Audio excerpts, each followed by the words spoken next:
between 20 to 50% faster to build, more than 20-25% cheaper than existing homes to build, and they cost less to live in because they're better insulated, better for the environment, they're warmer, safer places to be.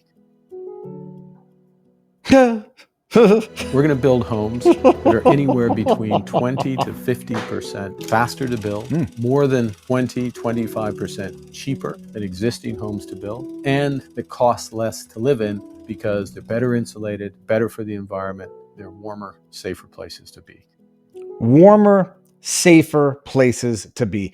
It's a shame that I don't have every video clip that has ever existed to highlight the absolute, it's not just insanity, it's inanity. I mean, it's inanity, insanity, it's Groundhog Day of a political campaign. They're going to build houses faster, people. You know who else said that? Justin Trudeau. You know when else he said that? 2015, 2017, 2019, 2021, and now it's 2025. And listen to the man who has been behind the scenes. What's his name? Mark J. Carney. We're going to build houses faster. They're going to be warmer. I'm sorry. Have people been complaining that their houses are not warm enough in Canada? I didn't hear that on the checklist of items that are the biggest concerns for Canadians. Safer? Oh, you mean like when that York police officer was telling York residents, York is in Ontario, to leave the fob for your cars at the front door because the armed criminals who are there to steal your stuff don't want you. They just want your car. So leave the fob at the front door. Encryptus, if you can find that video clip and bring it up when you can, if you can. Literally the police officer who somebody, I think later on, I won't even repeat the fake news story. Someone else had repeated a fake news story that would have suggested some very sinister RICO-esque type motives for which this police officer was saying, yeah, make it easier to steal your cars. That was bullcrap, so don't spread bad news.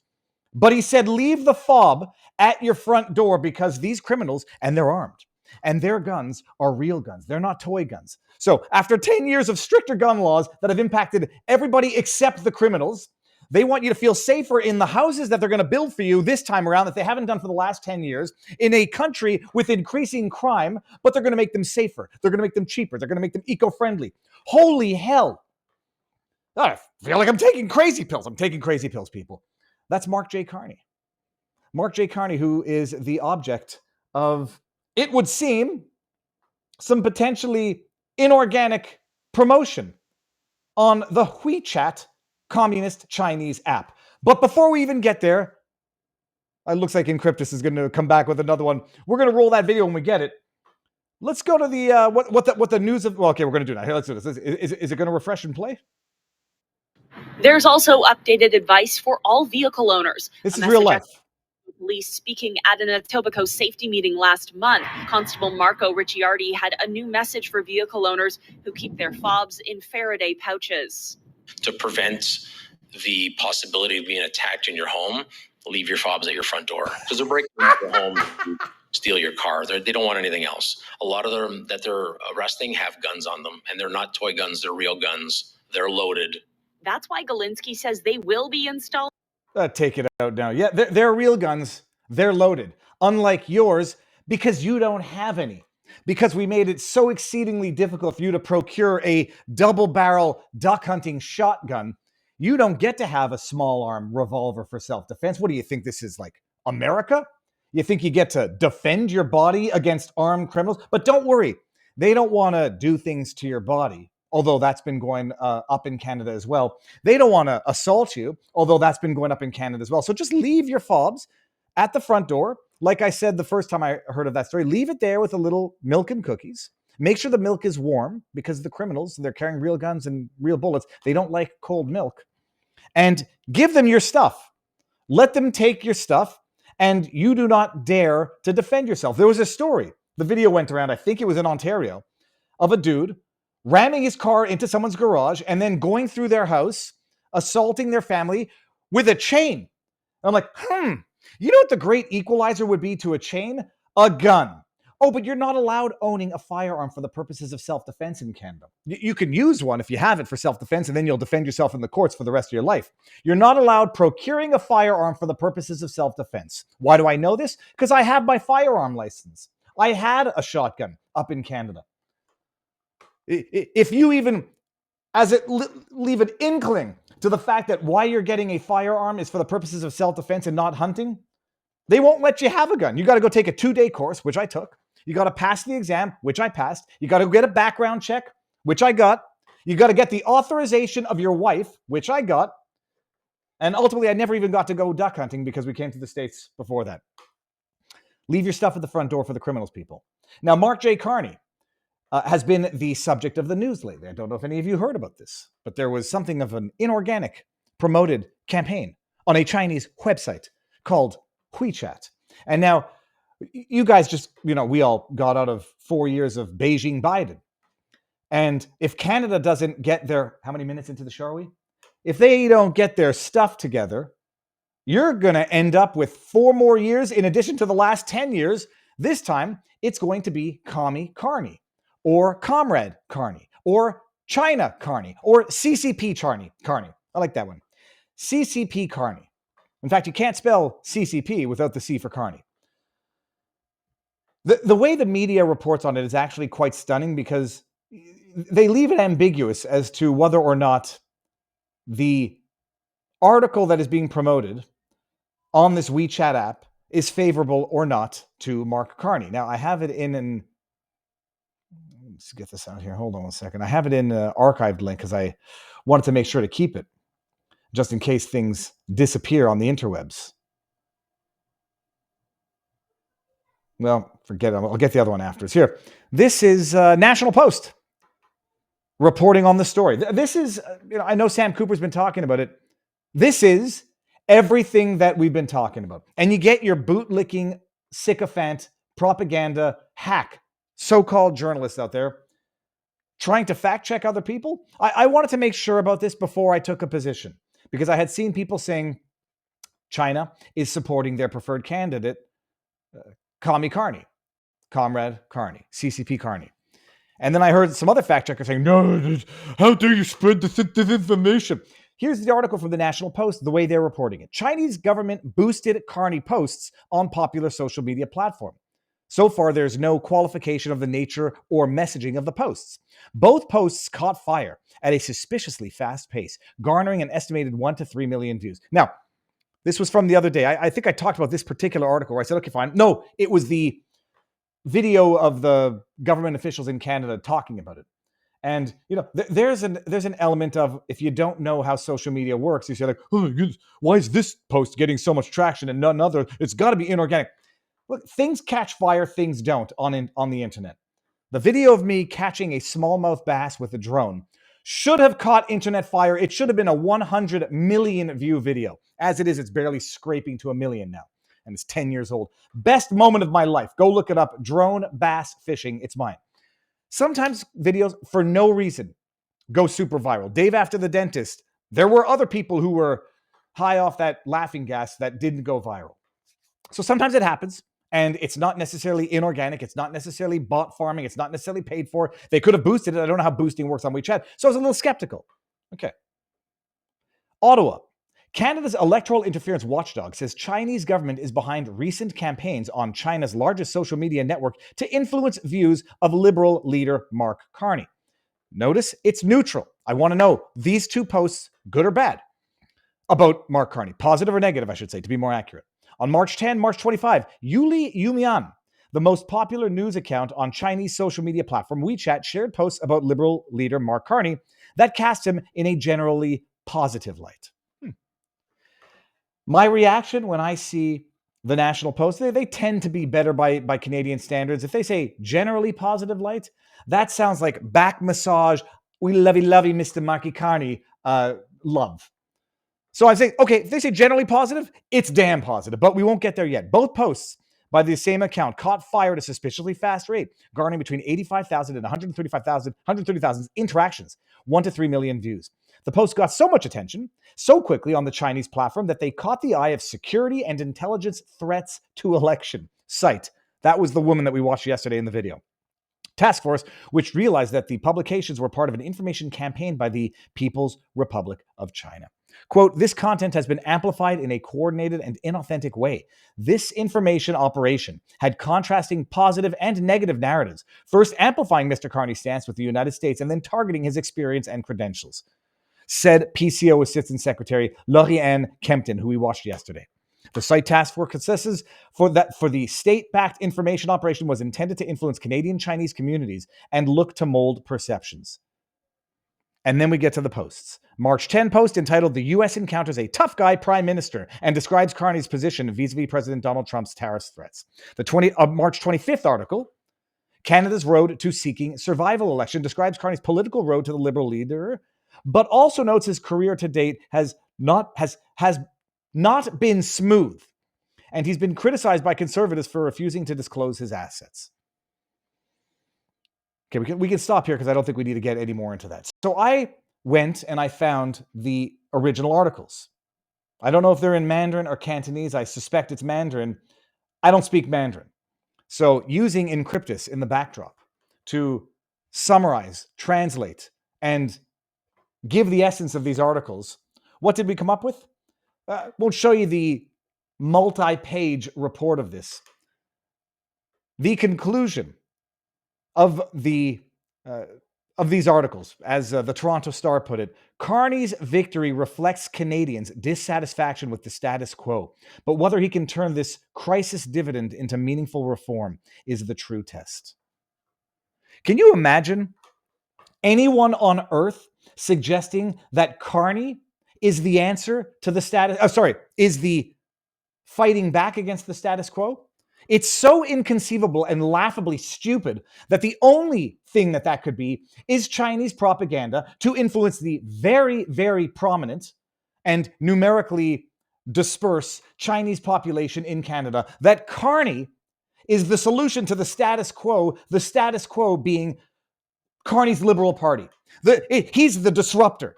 Holy hell, do you have to be mentally challenged to actually believe that? Or susceptible of Chinese-influenced propaganda. Oh yeah, he's the disruptor to the status quo of 10 years of Liberal rule, 5 years of which Carney has been the advisor to Justin Trudeau. If you buy that, you're an idiot. If you vote for the Liberals, you're an idiot. If anyone is going to look at that and say that is anything but delusional support for Mark Carney, they probably work for the SITE, the site. I forget what it was now. What was it? Integrity, something about elections, whatever the site stands for.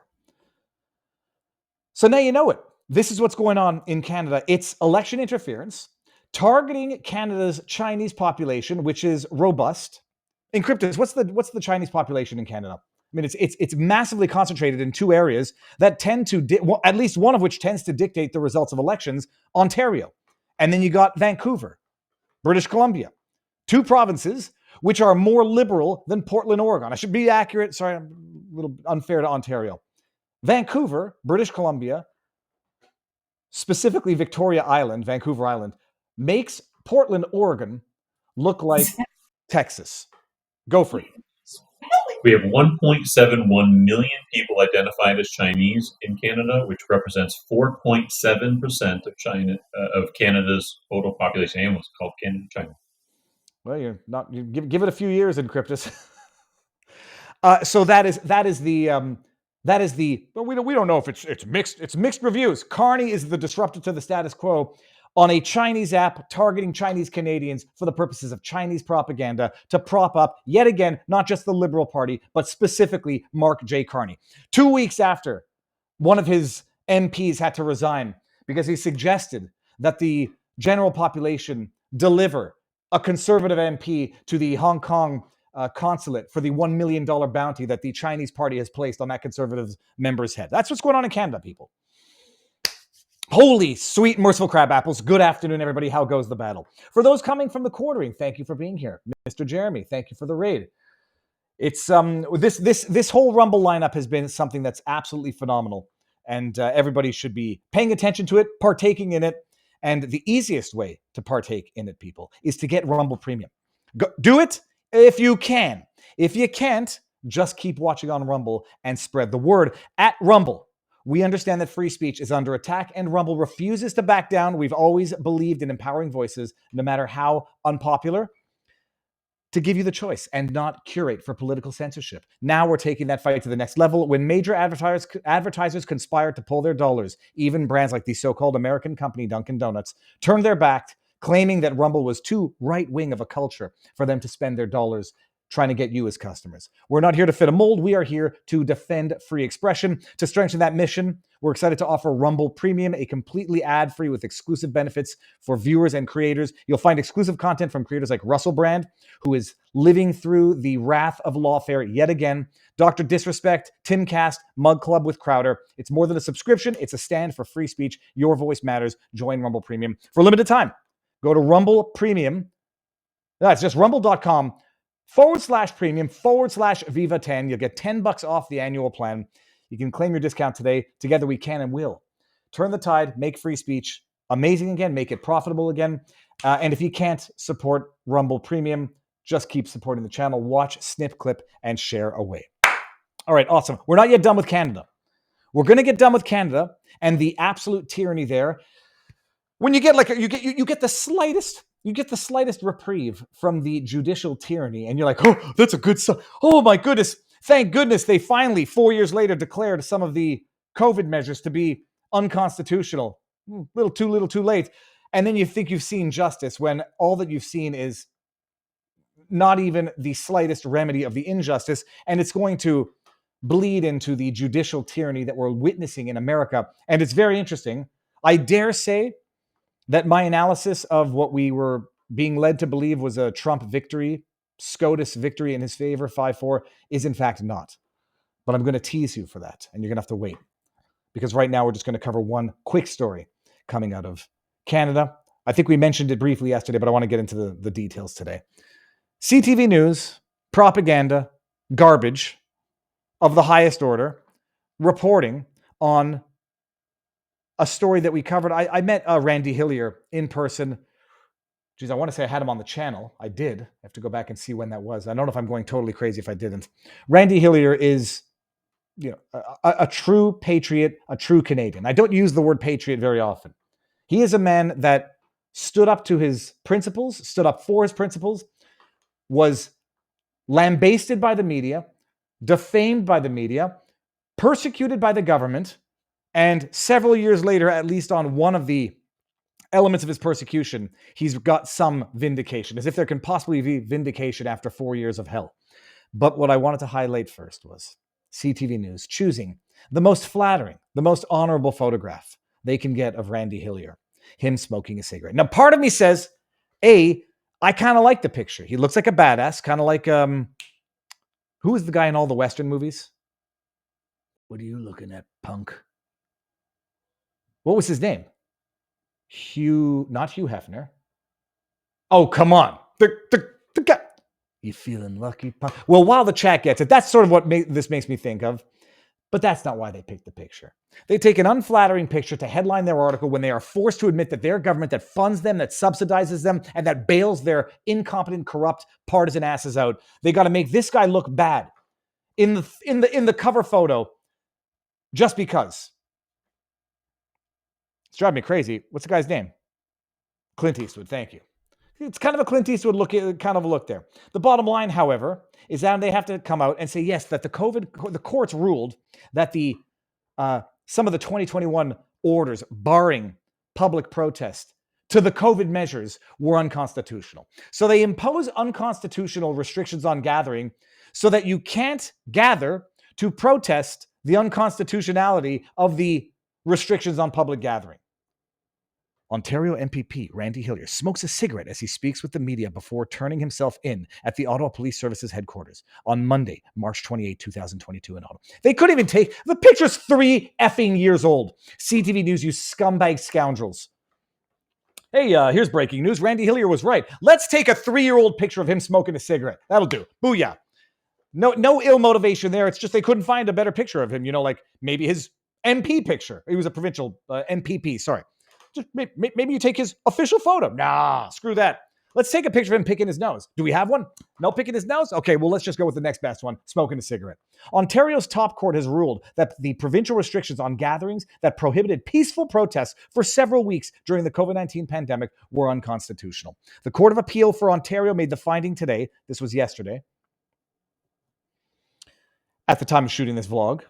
And now I've lost my part here because it's right here. The heck is my problem? Where was I? Yeah, they made their... Ontario's top court ruled were unconstitutional. The Court of Appeal made the finding today, yesterday, in a case brought by former Ontario legislator Randy Hillier, who faced several charges for organizing or hosting protests against pandemic measures while the rules were in effect the spring of 2021. Hillier appealed after the judge who heard his application found that while the limits on gatherings did infringe on his right to peaceful assembly, they were justified and therefore constitutional. How the hell did any judge in their right mind come to that conclusion? While they were limiting gatherings that did infringe on his right to peaceful assembly, yay, that little thing called the God-given right in the charter that can be, limited in as much as it's, justified in a free and democratic society, the one catch-all of the charter that makes it all worth used toilet paper. It was a restriction on his God-given right to peaceful assembly, but they were justified because of science. And it was never justified ever, anywhere. Anyone who says it was is an idiot and a liar. There was, I believe, one case of outdoor transmission, and I think they were probably having sex. No, maybe they weren't having sex because, Theresa Tam said, when you're having sex, consider wearing face masks. Consider doing it through a glory hole in a wall. No, they were kissing. There was close contact. That was one case. You can go look it up. I covered it so many times at the time. The 3-judge panel unanimously found that the application judge incorrectly applied the necessary legal test in coming to that conclusion. The appeal court says the application judge looked at the impact of the restrictions broadly, rather than on the right to peaceful assembly specifically. Oh, and what were the compelling reasons? What was the science behind it? There was none. You had a partisan hack of a judge who was probably, I don't know how old this judge was or wasn't. Politicized, political coward. Probably had his mob of Ottawa idiots saying, you can't let them gather outside. You can only do that for Black Lives Matter. It notes that while the province had made exceptions for other types of gatherings, such as weddings and funerals, the rules amounted to an outright ban on protests. There is also no evidence that the province even considered an exemption for outdoor political protests, the court wrote. Quote, can the court, in assessing the state's justification, countenance an outcome in which the state eliminates the free exercise of a fundamental freedom without giving that elimination any actual thought, the court agrees? Well, only if you're an idiot. And there's enough idiot judges that did it. They did it in Nova Scotia, had to rely on the Court of Appeal to overturn that one. They did it in Ontario, had to rely on the Court of Appeal to overturn that one. They justified forced detention in government-designated quarantine facilities. They justified forced detention for anybody coming over across the border 2 weeks in a government-designated quarantine facility, also known as a freaking federal prison. Oh, but they made them out of hotels. They were nice. There were only a couple of sexual assaults at these government-designated quarantine facilities. Such an outcome would be entirely contrary to the purpose of the Charter in protecting the free exercise of fundamental freedoms against the limiting actions of government. The court has asked for submissions on possible remedies over the next few weeks. Here's the remedy. Don't do it again. Oh, well, next time it happens, well, now it's a really serious virus. COVID really was. We were wrong on COVID. Okay, sorry. Mea culpa. But this time we really got it. This time it's really necessary. This one's worse than COVID. So come back in 4 years after we've violated your rights, your God-given charter rights. But the violation was justified in a free and democratic society. Where's my phone? Where's my Serenity Now phone? The kid took my Serenity Now prayer off the back of my phone. God, give me the strength. I can never remember it. It's an actual brain fart. God, give me the strength to change the things I can. Give me the courage. Can someone put the Serenity prayer in the chat? Oh, okay. Well, let's just bring this one up here. We got Schmickel in the house. Viva, did you see the bomb report at the remanded dropped on the BC election? Take a look. It was released this morning. Cheers. If I know roughly, I think what you're talking about is in BC, there was discussion about the duration it took to count the votes, and I believe, were using Dominion machines out there. I don't exactly know what this is, so I won't comment on it, but Yeah. I dropped the entire prayer into your text. That way you can say it. Text. Let's do it right now. God, grant me the serenity to accept the things I cannot change, courage to change the things I can, and the wisdom to know the difference. I have not seen the second part of this. Living one day at a time, enjoying one moment at a time, that's not something I'm able to do. Accepting hardships as a pathway to peace, I can do that. Taking as he did, capital H, this sinful world as it is, not as I would have it, trusting that he will make all things right if I surrender to his will, that I may be reasonably happy in this life and supremely happy with him forever in the next. Amen. Well, holy crab apples. I've never heard the rest of it, and now I feel kind of stupid because the rest of it is almost better than the first part of it. Here, let me put that I wanted here. to make sure you had the full version because I know you were just reading the phone case version for ever so long. Yeah, I wanted dude, to make sure you had the well, thank you. If I ever get a tattoo, that tattoo just got a lot longer, but we'll see about that. All right, peeps, that's what's going on in Canada. Before we move on, does anyone have any questions? Let me go to vivabarneslaw.locals.com. Boopsy says, the key is asking God to grant it to you. TT Full-Timer says, my only prayer, God's will be done. And then we got Sting17 says, now I lay me down to sleep. I pray the Lord my soul to... That I only know from the Metallica song. So that's what's going on in Canada. Let's head back over to the US because what is being largely hailed as a massive victory for Trump, there's two of them. I love... No matter how cynical you get, it's hard to keep up. Lily Tomlin. And everyone's like, Viva, why do you have a Democrat quote in the banner of your Twitter feed? I was like, because Democrats can say smart things too, every now and again. Bada bing, bada boom. Plus, who knows, by the time she, is Lily Tomlin alive? She might have turned Republican. They do say if you're not a liberal when you're young, you have no heart. And if you're not a conservative when you're old, you have no brain.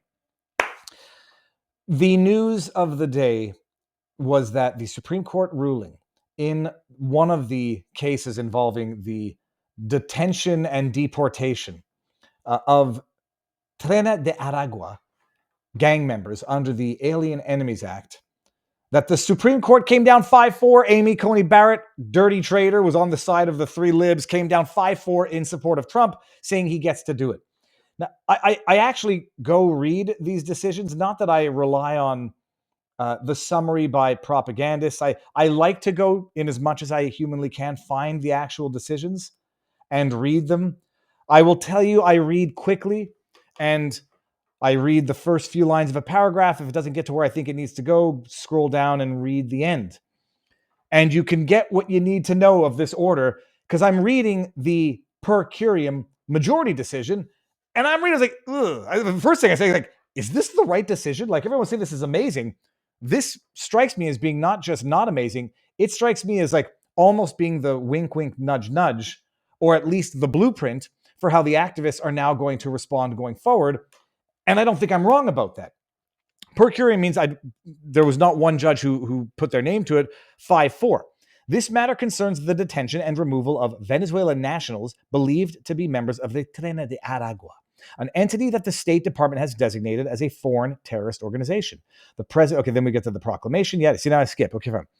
Invocation of the Alien Enemies Act regarding the invasion of the United States by Tyranny de Aragua. 5 detainees and a putative class sought injunctive and declaratory relief against the implementation of and the removal under the proclamation. So you understand that the measure was, the way it played out, actually, it's kind of fascinating, is Trump issued this proclamation designating Tyranny de Aragua a terrorist organization.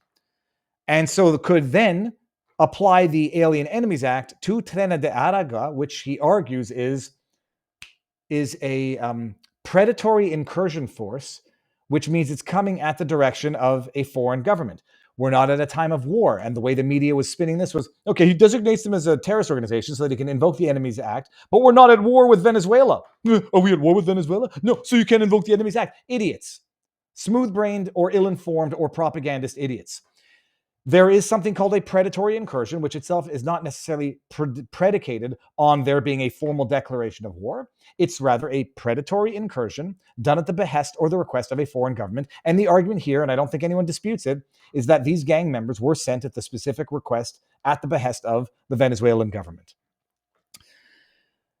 A putative class action, I mean, they're trying to get a class action to have a massive TRO, temporary restraining order, to prohibit their detainment and deportation.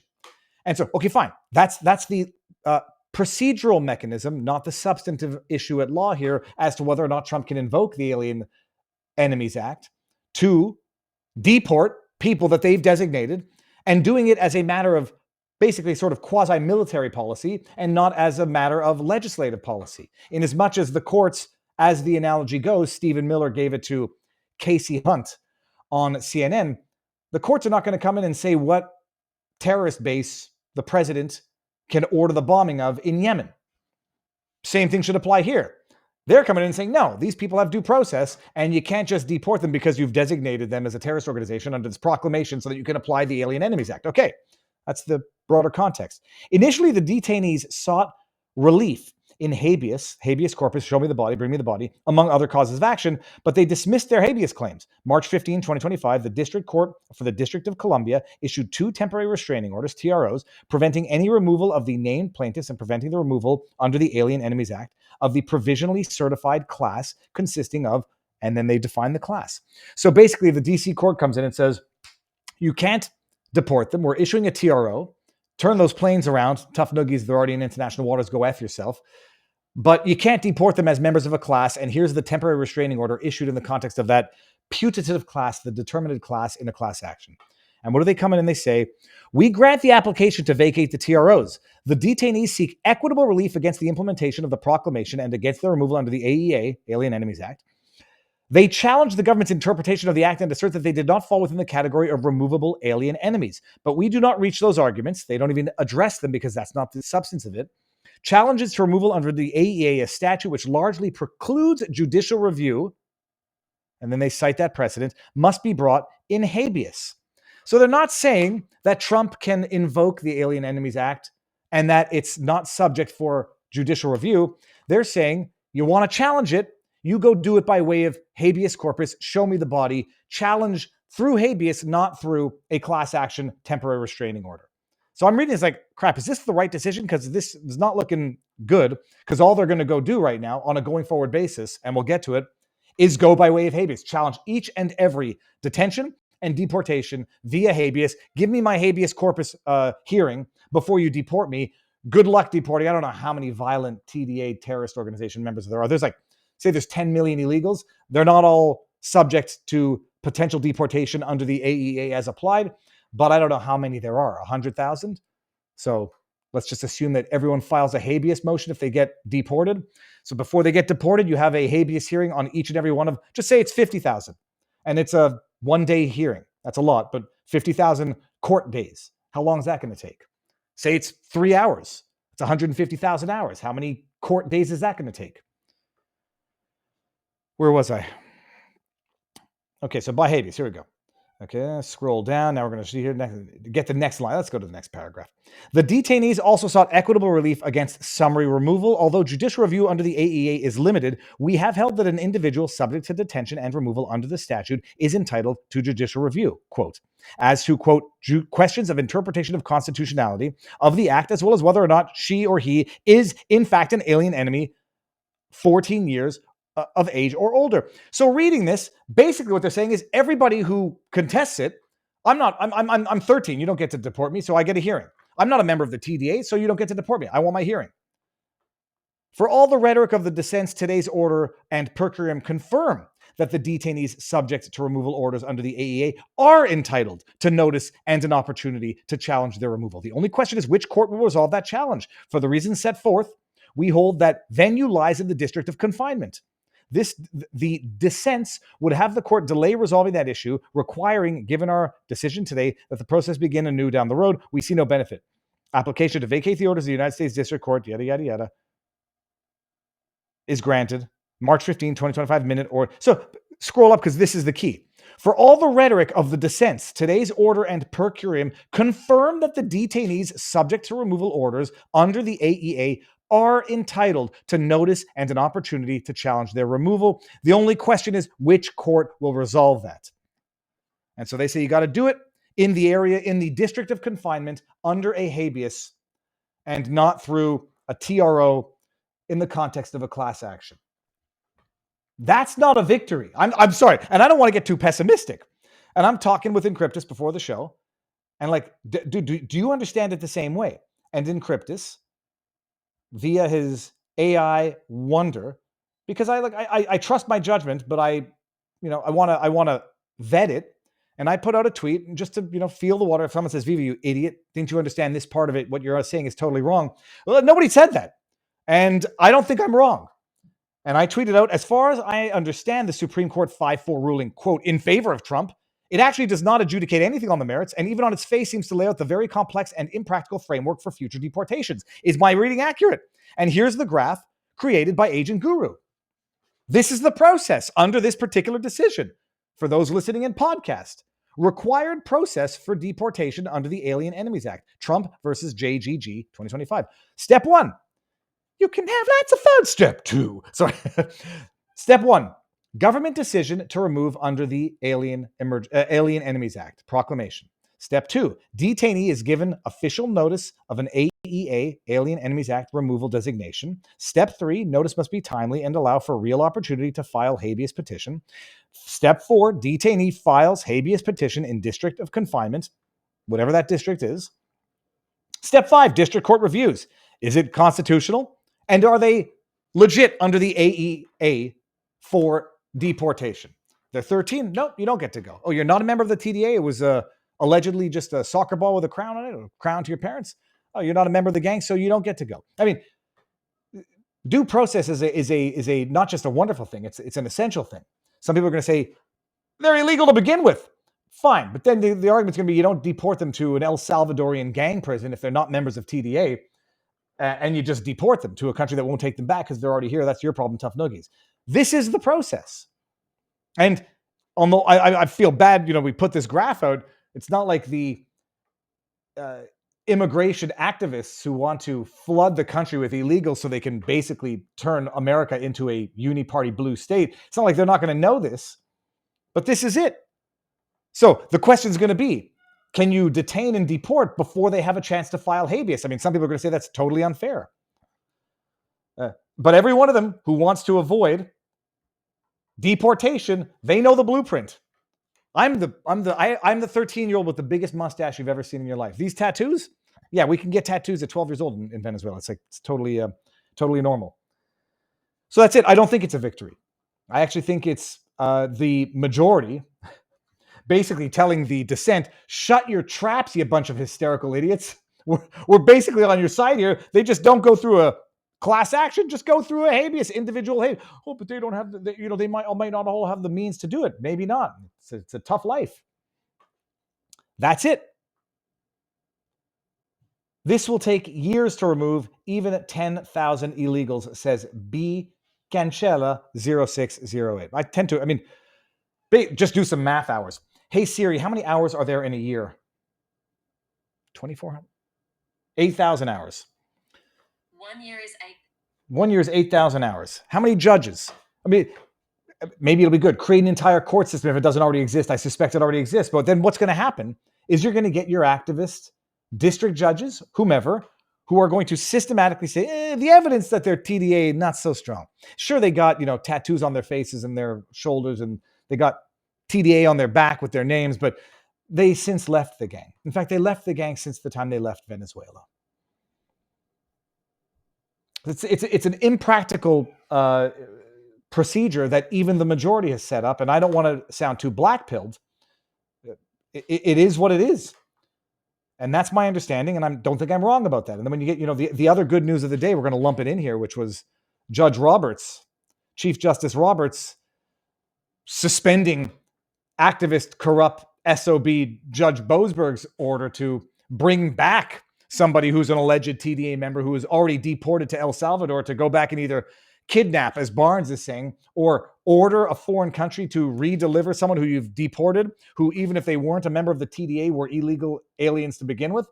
So this is yesterday as well. As at the time of shooting, this was Chief Justice saying, order entered by the Chief Justice Upon consideration of the application of counsel for the applicants, it is hereby ordered that the April 4, 2025 order of the United States District Court for the District of Maryland. I'm getting mixed up now between judges here.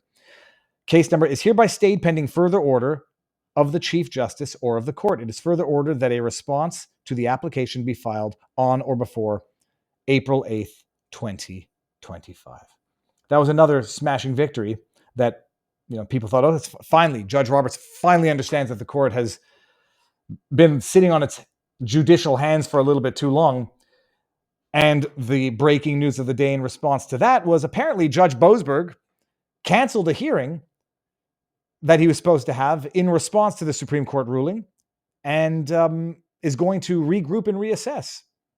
And maybe he's going to have a clerk go out and find that memo that we put together here. And, well, I would love to order and enjoin all of them as a class, but I can't do that anymore. So what they're going to have to do is adhere to the Supreme Court ruling. And here's the step 1, here's step 2, here's step 3, step 4, step 5. Go inundate the court system so that it's bogged down for years. And in Trump's 3.5 years left in office, a little more than that, 3.8 years, he'll be lucky if he can get out any more than what he's already gotten out, because they'll be tied up for due process. Means the wheels of justice turn very, very slowly, even for illegal aliens here illegally who are suspected members of a designated terrorist organization. Judge Boasberg cancels hearing on Trump deportations after Supreme Court ruling. Supreme Court ruled on Monday that deportations under the AEA can continue. They can continue. Put an asterisk on that. District Judge James Boasberg canceled his Tuesday afternoon hearing on the Trump administration's use of the Aliens Enemies Act to deport alleged migrant gang members without due process after the Supreme Court ruled Monday evening that the administration could resume carrying out such deportations. With an asterisk. Boasberg had scheduled the hearing to consider whether to convert the temporary restraining order he issued blocking those deportations last month into a longer-lasting preliminary injunction, as he mulled whether to hold the administration in contempt for failing to provide information about the deportation of over 200 alleged Venezuelan gang members last month. This is a judge who thinks he's commander-in-chief. An activist, corrupt judge. What was the deal with his daughter that was recently disclosed? She's working for an activist organization. I mean, this is Judge Juan Marchand 2.0, except he predated Judge Juan Marchand. So I guess he's Judge Juan Marchand 1.0, and Judge Marchand is Boasberg 2.0. He canceled the hearing, did not address where the contempt issue stands. Supreme Court ruled 5-4, and we just covered that. The unsigned opinion lifted Boasberg's temporary restraining order, ruling that he lacked jurisdiction to address the matter. So they're going to go regroup, send them all to whatever activist organizations are helping literal gang members stay in a country illegally where they are, at least some of them, literally committing the most violent, heinous crimes imaginable. Encryptus, can you pull up the most recent article of the most recent gang member who was scheduled to be deported? And I think it was Caroline Levitt who was talking about it, committed a murder and necrophilia on the victim. If you can pull that up, I just want to finish it with the actual consequences of what was intended to be an invasion by the country itself and by the Democrat and I'll say the uni-party machine. These activist organizations that wanted to facilitate an outright invasion of America so that it would change all of the congressional the seats, the proportions, because now we know that when they do the census, it includes illegals. It was clearly politically motivated invasion, arguably facilitated or orchestrated by Mayorkas, who deserves to be in jail, with all of these activist organizations who deserve to be in jail, with these foreign governments who were looking for any good excuse to get rid of their gang members. Last month, Trump invoked the Alien Enemies Act, a wartime authority used to deport non-citizens with little to no due process, arguing that the Venezuelan gangs are a hybrid criminal state that is invading the United States. Boasberg temporarily blocked the president's use of the law on March 15, ordering the government to turn around 2 flights carrying more than 200 alleged TDA members to El Salvador. Authorities failed to return the flight, leading to the judge to threaten the administration with contempt. What on earth, people?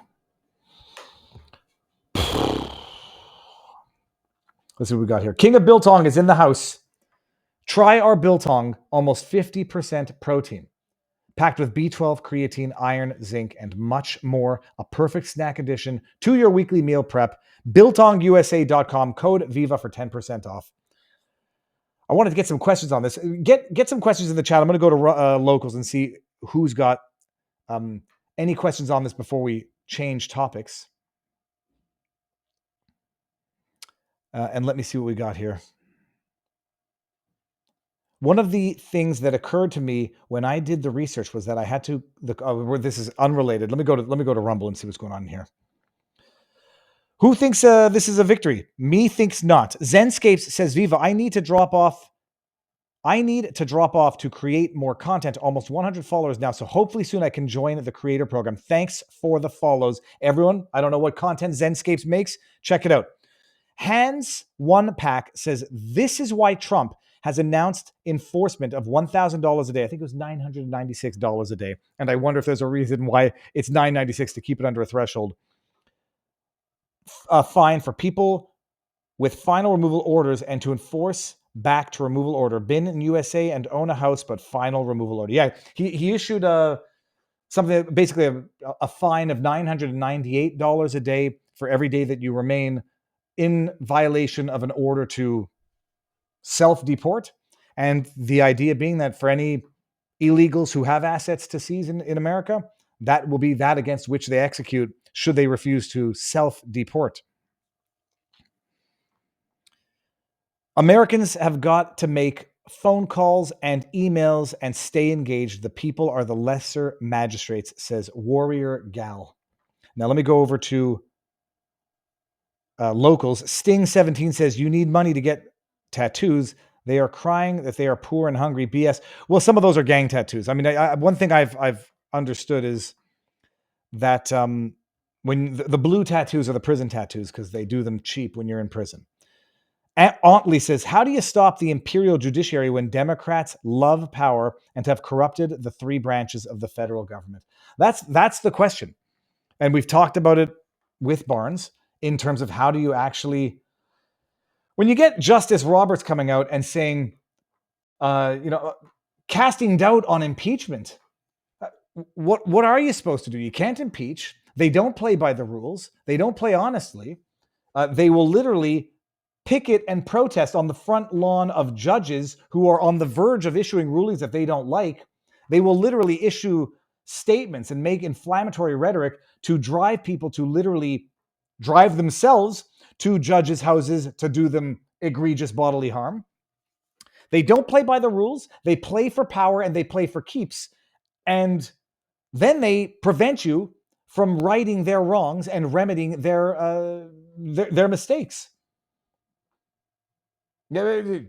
Keep one way to do it, just keep going about making as much noise as possible and trying to wake people up. The one thing you don't want to do is resort to violence, because while they tolerate violence on their side, they don't tolerate violence on other sides.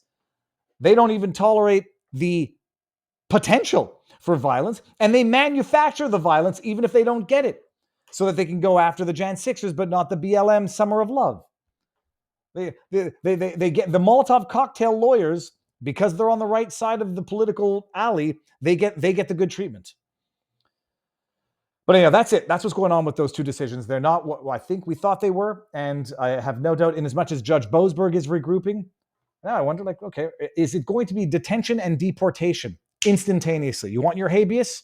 Apply for habeas from El Salvador or Venezuela. I'm not sure I like that idea. Oh, go for it. So there's actually part of that ruling that says no quick and secret deportations. And scratch that. From that. Say it again. Yeah. I couldn't find the specific article you were looking for. I did find an interesting one that I haven't heard you talk about that I put into our private chat. And then also, there's been some comments about Andrew Branca, law of self-defense, giving a completely different take on this. It might be an interesting perspective. No, I'll have Andrew Branca on. I would almost defer to his opinion over mine, but I'm curious to hear it. This is the article. Whoa. Senator Schmidt floats Judge Boasberg may have been tipped off to Venezuelan gang member deportation case.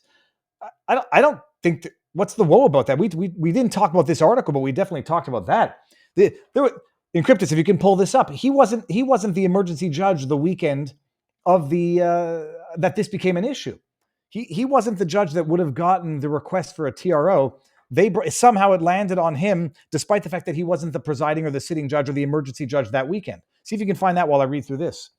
But they knew that they had gotten wind that he signed, Trump, being him, signed the proclamation. And they knew what was coming into effect. And they started preparing their pleadings at like 10 in the morning. And they asked for a hearing that day, knowing that these deportations were going to occur. And then the only, I say saving grace if you think it's a good thing, and by all accounts, these were gang members. The only saving grace was that the plane was over international waters by the time this got to Judge Boasberg, who had no business hearing this because he wasn't the emergency judge on that weekend. Judge Boasberg, this is from Gateway Pundit. So if you think Gateway Pundit is propaganda, right-wing propaganda, more power to you. I like them. They've been very, very good. And I check everybody meticulously. James Boasberg, U.S. District Judge, D.C., appointed by Barack Obama, insists he was randomly assigned to the Alien Enemies Act case related to the deportation of Venezuelan gang members. However, it appears Boasberg purposely inserted himself in the case. Okay, last month he granted the order. Far-left, America-hating leftist groups, such as the ACLU and Democracy Forward, rushed to a D.C. court in a desperate bid to shield dangerous illegal aliens from deportation. The only word I might add was alleged. The lawsuit was filed just after midnight and in the early hours of Saturday. This much we knew and this much we talked about. And surprise, surprise, Boasberg grabbed a case a few hours later that morning, even though he was on vacation. Senator Eric Schmidt, Republican from Missouri, said Boasberg wasn't even the emergency assignment judge on March 15th. Okay, this is it. Fine. We talked about this, but not this particular article. So he likely used his position as chief judge to insert himself into the case. Quote, how did Judge Boasberg get the Tyranny de Aragua case when he wasn't the emergency assignment judge on March 15? Did he use his position as Chief Justice to force himself onto the case? The American people are demanding answers. I'll be filing legislation to require random case assignments, Senator Schmidt said. You know what I love about this? If they're going to file legislation or the prospect of legislation, hold a congressional hearing on this and inquire. Call Judge Boasberg up. Don't need to ask any details about the case. For the purposes of future legislation, how is it that he came to be the judge on this case? Judge Boasberg, over the weekend, it came out, he's not the emergency judge in D.C. He inserted himself in that role. He was on vacation. The case was filed at 2:30 in the morning. Somehow he ended up with that case. He wasn't the emergency judge on duty. So I think this requires further investigation and legislation, Schmidt said. Schmidt continued, he is the chief judge and he inserted himself. It's a gross way of putting it, but that doesn't happen. The emergency judges 100% of the time get those cases. So he could have been tipped off that this was going to be filed while on vacation. He took the case. It makes absolutely zero sense how he got the case. It being on the week, regardless of vacation, it being on the weekend, he wasn't the emergency judge. Like when you file injunctions, and if you guys are new to the channel, I practiced law for 13 plus years, and I did a lot of injunctions. You go get the judge in chambers. They're not in a courtroom. They're in chambers, like there for emergencies, and then they will hear you. And depending on the emergency, they will order a hearing. Order the opposing party to come, unless it's an ex parte Mariva injunction. Was it a Mariva injunction? Anyhow, bottom line, vacation or not, on the weekend, he's not the emergency judge. He doesn't see it. Unless the emergency judge says, I'm overloaded. I got too many stuff I'm dealing with right now. I'll call the chief judge and he'll deal with it. And if that's the case, tell us. Let's see. Okay, good. That's interesting. I'm kind of dying to see what Bronca has to say. Let me see if we were potentially having a guest who might not be making it today, but we'll get him later on. Should I see if I can get Bronca? Let me see if I can get Bronca in real time. I was just about to say, why don't you text Bronca? I don't know. Let me see if I've got him here. Guys, give me 1 second. I'm gonna go like this. It's law of self-defense. Law of self-defense. And I'm gonna DM him. Let's see how fast we can do this. Want to pop on and talk about the ruling, the SCOTUS ruling. See if we can do this. Bada bing, bada boom. It probably will not happen, but he who dares nothing need hope for nothing. All right, the other thing that we're going to talk about, David Mamet, every fear hides a wish. There are things like, oh, I sure hope that doesn't happen. Oh, wouldn't it be terrible if that happened? Oh my goodness, Trump is going to cause a bloodbath on the markets. It's going to be terrible. Hope, so that we can use it against Trump. We don't care how many people suffer as a result of it. Oh my goodness, Trump is going to get people killed. Hopefully someone does something stupid. Wink, wink, nudge, nudge. Go do something stupid so we can blame it on Trump. The tariffs, the bloodbath that never was. And by the way, it's not that I have a risk aversion. Nobody likes losing money, especially money that's hard earned. Nobody likes losing. I wouldn't call a 5% drop in the stock market a bloodbath to begin with. Okay, the fact that it's across the board, across, what do they call those things? Across markets, across the globe, fine. It's a uniform dip, 5 to 7%. Yeah, that's bad. It's bad if you look at it over what time frame. So I wouldn't have even called what happened yesterday a bloodbath. The Democrats and anyone suffering from TDS wanted it to be a bloodbath so they could use it against Donald Trump. And for clarity, scumbag propagandists, a marketplace bloodbath, an economic bloodbath. They wanted it to be the Great Depression bloodbath so they could then use it against Donald Trump.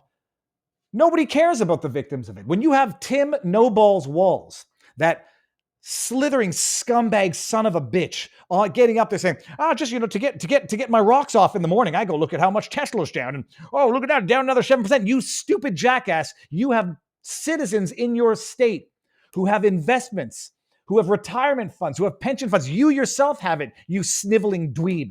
Oh, but I love seeing it. It gets me hard in the morning. Oh God, yeah, idiots. They love it. Political disaster doesn't matter so long as they get to weaponize. In fact, the more people that suffer, the more people that die, the better. So they wanted a bloodbath yesterday. It was the bloodbath that never was. And all of their tweets age like frickin' cheese over the course of literally one day. Because whatever bloodbath was yesterday, the markets bounced back today, whether it's countries running and asking to renegotiate trade deals with America, whether it was just a panic sell-off because people were listening to the people who have been wronged for the last 5 years. Holy hell, how stupid do you have to be to continue listening to these pundits, these politicians, these experts, when they tell you it's going to be a bloodbath? You're an idiot. And no one forced you to sell. And had you not sold yesterday, you would have 0% difference today. And had you bought yesterday, you'd be up 7%. We'll get to that, Marjorie Taylor Greene. So this is Kristen Gillibrand. I just want to... Wait, is this the same Gillibrand who I was making fun of during the congressional hearings? Yep. She doesn't look like that. No, she looks about 50 years older. Okay. That's getting closer to what I thought. Okay, that's her. And not to make fun of anybody's looks, but there's no but. Just update your picture. This was from yesterday. No, sorry, this was... Sorry, let me rephrase. Hers had a few more days to age because hers was Friday. And then over the weekend, it's like, oh my God, the market's having the futures, everything's down. Sell. No, I can't sell. It's Sunday. Don't panic then. Do something stupid. Kristen Gillibrand, April 4th, I believe, was Friday. The front page of Trump's tariff. Trump's tariffs tax. Give it a name, people. This is going to make the cost of everything you buy higher. You got in the New York Times. You got your New York Times who said 800,000 children were hospitalized with COVID. They had to retract. You got your New York Times that said it's racist to suggest that COVID emanated from a lab in Wuhan, China. They're saying, holy crap, apples, look at this. Okay, New York Times. The source of propagandist idiots. Newsday. Stocks plunge. Daily News. I mean, these are like the National Enquirer of news outlets. The patient lived. Dow drops 1,600. Falls 6%. Pros see the biggest slam in the economy in years. This was on Friday. Okay.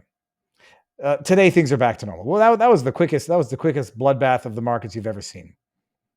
Let me see this one. No, that's the wrong one.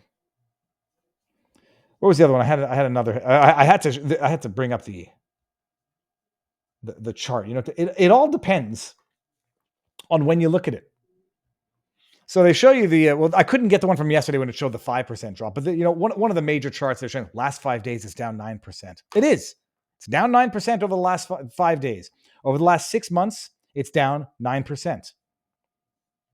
And now I will wholeheartedly steelman this. You don't measure over the 5 years is kind of a big measurement. Nobody wants to say, well, it's up 60% over the last 5 years. You're not expecting typically to only make 60% over 5 years. And had you stopped right here, you would have been up like what, 70 some odd percent? I brought this one up to highlight one thing. Nobody, I know that people were making hay of it, but it wasn't the same people making hay of this drop here. Look at these two big, fat precipitous drops right here. Boom. Who was in power in 2022 to 2023? Beijing Biden. Who was in power from 2000 to 2021 when it went up substantially? Trump. Who was in power when it was up? What did he got in here? Let's see, I don't know when it became 2025. The market overall did better, or it increasingly gained under Biden. But you remember when even people on the right were blowing their lids at bad days on the market. Here, boom, here, boom. Calamity. No, not really, not so much. But here, yeah, calamity. So when they show you graphs and charts that highlight the disaster, they want it to exist. They want to exacerbate it. They want more people to suffer the better because they get to weaponize that even more against Donald Trump. And it was a bloodbath that never was. It was hysteria that never was. But that will not cause these stupid people to take a step back and stop being stupid.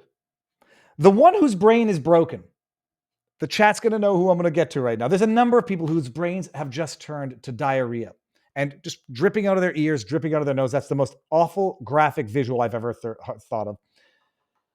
Secular Talk with Kyle Kulinski. Oh, God, the blue sky. Kyle Kulinski has gone full political retard. And you never go full political retard because you never come back from it. Kyle Kulinski has been posting shit like this. This was 17 hours ago. Aged like cheese. Republicans' dream, Republicans' reality. Then there was this one, very, very creative. I mean, it's just like, it's political retardation. This is the stuff you would expect from a 12-year-old girl who hates the boy that sits next to her in class because he picks his nose, and she draws stuff like this and makes little voodoo dolls. This is the stuff you expect from unhinged children, and especially young girls. So congratulations, Secular Talk. What was the other one? There was a third one. This one right here. And when it doesn't happen, when the markets bounce back the next day, they don't take a step back and say, oh, okay, maybe we overreacted. Maybe we panicked. Maybe, people shouldn't trust me. No, double down. You're never wrong. Never apologize. Never correct.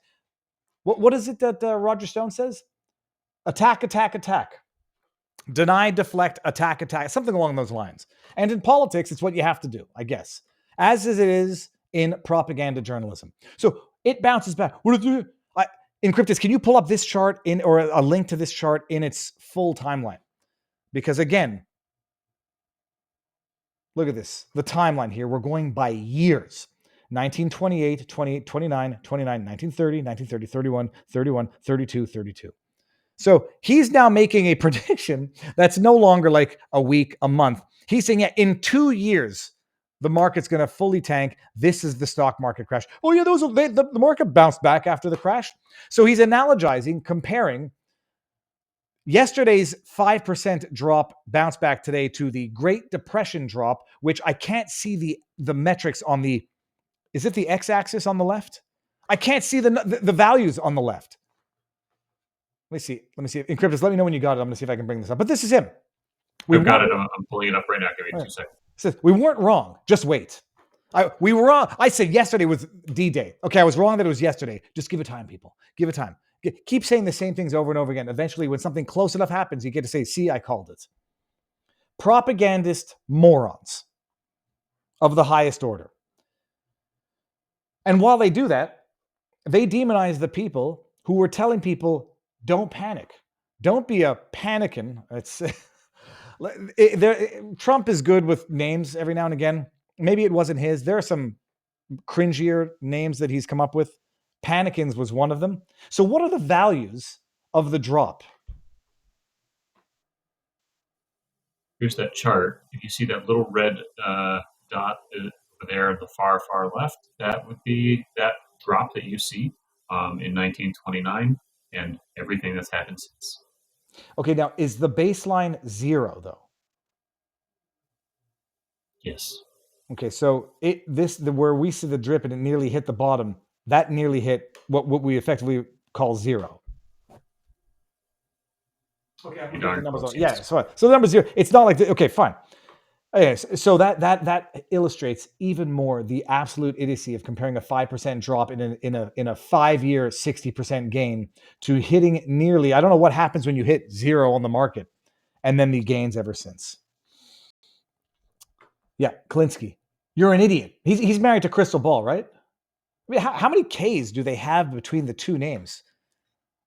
I'm always a little not suspicious That would that be three. it would be That'd 3, right? KKK.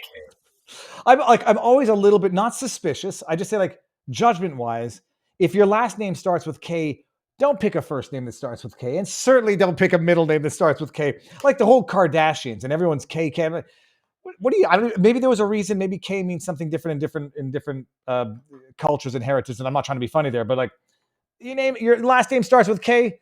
Don't have a first name that starts with K. There's plenty of good names out there. Spell Kyle with a CH. I'm joking. No, so they're panicking. They're a bunch of panicans, and they did. I don't know if they sold, they lost. Good for you. You're losers. You panicked on a Monday, and now you lost money on a Tuesday. Same thing with crypto. Maybe I could have sold whatever modest holding I had in crypto when it was at 100,000, and I didn't. I'm not going to sell it now that it's at 75,000 and I'm down. I mean, who does that? But if you panic and you're paper hands, you lose money, you get burnt. If you're diamond hands, and not to the end of time, but whatever. So those who panicked yesterday lost money, and those who didn't made money.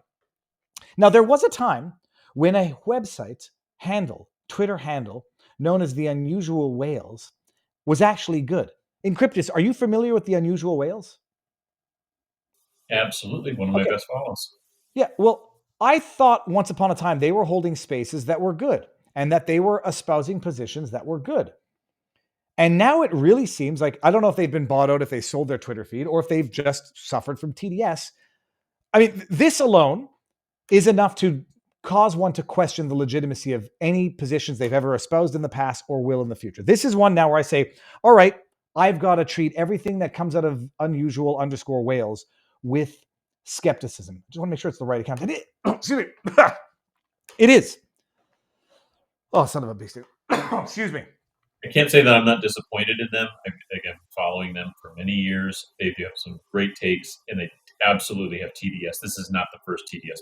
Oh, yeah, no, because it's like, I've known that they've done good work. I thought for a second it was Unusual Whales, and I got to go and say, oh, parody. It's not. It's the Unusual Whales. Unusual. They write, this is unusual. Their name is Unusual Whales. Yesterday, politician Marjorie Taylor Greene said that people panicking over tariffs are, quote, losers and failures. Today, she disclosed over a dozen stock purchases, purchasing hundreds of thousands of numerous stocks. She bought when the market was deeply red. Unusual. I don't know how much stupider a purported economic Bitcoin, whatever the hell this is, any financial advisor or financially based website handle could possibly get. First of all, I don't know the exact amounts. Does it tell you the amounts here? It doesn't. So whether it's 1, 2, 3, 4, 5, 6, 7, 8, 9, 10, 11, 12, 13, 14, 15, 16. Whether it's $19,000 or $250,000 if she bought up to $15,000 of the stock, we don't know. Let's say she bought 10,000 of each. That would be $190,000. What the hell is unusual about telling people don't panic? If you panic and sell, you are losers and failures, and then buying on the dip because you think people are panicking and selling at a loss. What the hell's unusual about that? That's actually technically buy low, sell high, you bunch of morons. And I just said, oh, hold on. So she said people were panicking, which means that people were wrong for selling. She was buying when the market was deeply red, and all the pundits were saying it was a recession, the Great Depression on steroids. And as she was telling people they were wrong for selling, she was buying. And you're suggesting this is unethical for what reason exactly? They show her picture for, look at her. Look at this insider trading. She's telling you what she's doing as she's doing it. She does it. She was right, at least today. And you say unusual? Unusual. You're idiots. I mean, that's enough that I will never take anything you say seriously. And if I do want to rely on it, I'm going to have to go check it myself because you're unreliable.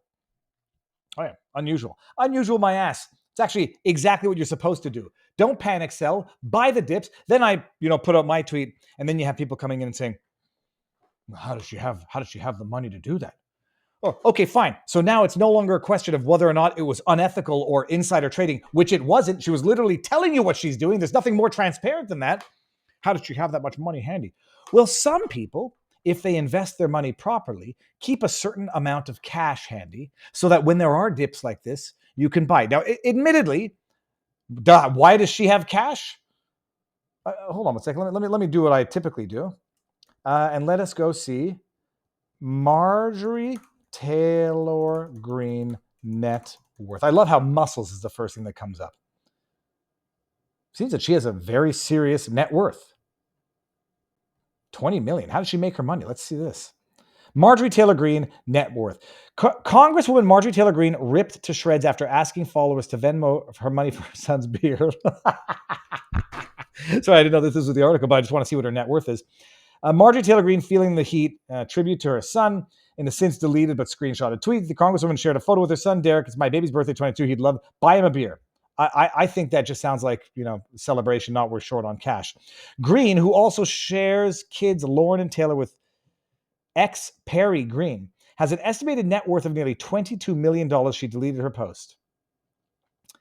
I don't think she was asking to buy a beer because he's short on cash, you stupid jerks. How did she make her money? That's what I want to know. I believe it was her. It was a family construction company. She took over, and I believe she also has a couple other businesses. She's an entrepreneur and promotes that quite actively. Okay, well, there's your answer, peeps. She did not make her money in politics. She probably lost money as a result of politics. And can you believe that? Buy him a beer. Nobody was saying, oh, for goodness sake. It wasn't like, what's her face? Alyssa Milano raising money for her kids' baseball team. That sounded like kind of a joke that got misinterpreted either accidentally or deliberately by the propagandists at Yahoo Propaganda News. So yeah, some people try to have a little bit of cash at the handy, and I absolutely appreciate most people don't have that type of cash or any cash whatsoever. Many people don't have cash and are deeply in debt, especially when you have kids. Camp, freaking dogs. My freaking dogs eat. Encryptus, do you know how much we spend on dog food for those two special needs dogs that we have? I don't even want to say it. Go for it. I'm going to guess probably 100 a week. It's about right. It's a little more. I think it's about 100 a week. Because not that they eat like pigs, but they are on the raw beef diet, and once you find the raw beef diet that doesn't give them diarrhea, they're hooked for life. Like if either of those dogs eat anything other than this particular brand of raw beef diet, and I think it's $80 a bag for 24 pucks. And I will not swear, Pudge, she was never my dog. I took that paralyzed dog 9 years ago. Thought she'd walk. I'd be able to give her back to my sister-in-law. I fell in love with her. I love that dog. She's got the softest, sweetest lips, and her nose is always like the perfect cold, wet temperature. She's a rapacious eater. Anyway, so bottom line, they're hooked, and I can't switch. I can't go back to kibble. And when you feed your dogs raw beef diet, their poop is very hard, very dry, easy to clean up. The paralyzed one, when she does her business in her bed, whatever we spend more on beef diet, we save on washing. But yeah, bottom line, total, what was that word looking? Detour. Yeah, she has cash.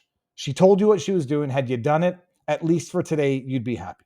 Whether or not we're heading into the Great Recession, like so many of these idiot lefty panicking TDS afflicted morons want to make you believe, every fear hides a wish. They want it to happen so they can weaponize it politically because they love tragedy, they love despair, they love destruction when they get to blame it on their political adversary.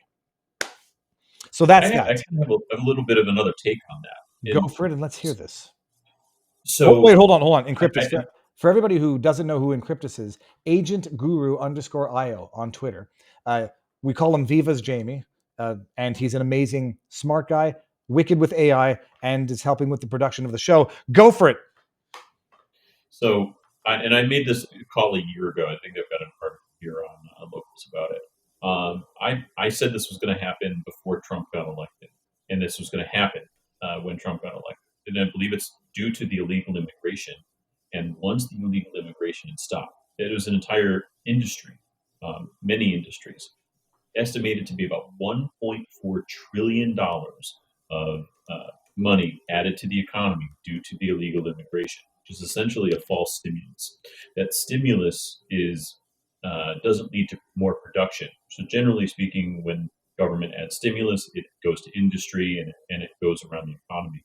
Problem is it doesn't add more money into the economy except for the period of time that it's being spent, which means that the economies in the areas where illegal immigration is big, those businesses are no longer going to be getting that money because the government isn't directly funding new immigration anymore. Those people are going to leave. So it was a house of cards ready to fall down. The illegal immigration consistently being pushed by Biden was a way to stop this recession from happening. So there's going to be a downfall, and my guess is another 6 months, 8 months or so before a true upturn, and it had to happen. This is a correction. Yep. And who did we have on the channel that actually said the same thing? They said that Trump was inheriting a steaming bag of crap, and there was going to be something of a financial crash after he took office. Very little he could do about it, and they've got to make the gains they can make before the midterms in 2026. The chat's going to know who I'm talking about. But yeah, no, it's a legit theory, and it wasn't George Gammon. Oh, geez, I'm going to have to go back and see. It was not a sidebar. I had the person on. I'll find it. But this was one of the warnings as well, is that things were set up for there to be a massive crash. And especially when you cut government jobs, the way Trump's cutting government jobs and the inflated real estate that goes along with inflated salaries for government employees in the DC area, markets are going to slump. People are going to be out of work. There has to be some financial repercussions for correcting the dire situation that we're in. But one thing is for certain, by the way, when people are saying, what's going to happen with tariffs? We can't tariff everything because where are we going to get our coffee? Bada bing, bada boom, people. Get your coffee from 1775 Coffee. I almost forgot to do the second sponsor of the show. We're not going to. The 1775 Coffee, it is delicious. And by the way, 1775 and Rumble just launched the first anti-aging coffee. And no, it's not brewed in Fauci's lab, though it will make you feel younger without the side effects of bad government advice. They dropped 1,000 longevity bundles, blew through most of them, and after watching freedom lovers panic harder than CNN on election night, they extended the sale and added a few more. Once the deal is done, it's done, gone, and you're not going to get it again. So go over to, what was it, 1775, I'll give you the link in a second, for $99. You're getting over $250 in value, 2 bags of longevity coffee infused with CAAKG to support cellular health and reduce biological age. And yes, they'll be selling biological age tests soon to prove it. Plus an ultra-rare pea berry roast that makes up to less than 5% of the global crops, kind of like honest politicians. The other 95% give the 5% a bad name. And exclusive merch that screams, I don't shop at Target anymore. All of it, specialty grade, single origin, small batch. This isn't your sleepy chain store, Dunkin' Donuts crap coffee. It's for people who read food labels and voted before mail-in ballots were cool. If you believe in America and in freedom and in not selling for weak, crappy coffee, this is your coffee. Every dollar you spend, by the way, gets you entered into the raffle to win the Cybertruck and $30,000 cash. That is 99 entries locked in if you get this kit. Go to 1775coffee.com/Viva. Grab yours before the last bundle is gone. Fuel up, live long. Start your morning with coffee that stands for something, and support the companies that support Rumble, support free speech, and respect you as a customer. What else do we talk about? Are we an hour and 18 minutes into this? A good show today. My goodness. So I am. Looks like I'm going to be all things working the way it should. I will be at Eric Hundley, Mark Robert's gathering on Saturday in Vegas, where they're going to be celebrating Robert Barnes' birthday as well. And what else? Going to be on the Back to the Unusuals, because I think they're going to be doing pre-recorded. I should have a good interview, which I will not. Well, you know who it is. It's Gaddy Taub. I'm going to see if we can have it. And maybe a couple of other pre-recorded interviews, because I might be in transit Thursday. And so I might have to have a pre-recorded show for 4 o'clock. Let's go to the chat and see what's going on in here. Let me just make sure I didn't forget anything in the back here. The chat said that the guest was Ed Dowd. Ed Dowd. It was Ed Dowd. Thank you. Smart chat. Yeah, he said it. He called it. Go back and watch that interview. And I specifically remember him saying, it's going to happen. They got to get their work done before 2026 because they're going to blame the crash on him and it might cause for a bit of a tumultuous 2026. And thus far, Ed Dowd is right, but it's not a question of trusting the plan. I appreciate what Trump is doing. It's kind of amazing. One last thing here, people. What was this that I know that I wanted to bring it up for a reason? Ah, yes. Okay, we're going to have a little fun with, it's sort of like a fact check Friday or a fake news Friday on a Tuesday. We're going to just humorously fact check the fact checkers because I saw that. I have not read this article yet, so we're going to be doing this in real time together. As I was looking for the news on Judge Boasberg's order, I came across something from PBS News, which was fact-checking misleading claims by Trump and his allies about James Boasberg. And I'm like, this is going to be fun. Let's do this in real time. And Encryptus, if you can help me along as we go, we'll do it. I think I've got it all memory banked. When I detect the bullshit, I'm going to know it.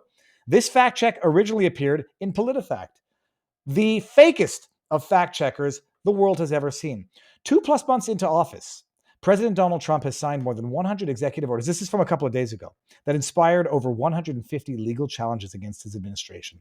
It's Trump that's at the root of the unprecedented lawfare against his administration. It's not the lawfare. Fact check, you're idiots. As Trump exercises and seeks to expand executive power, bullshit.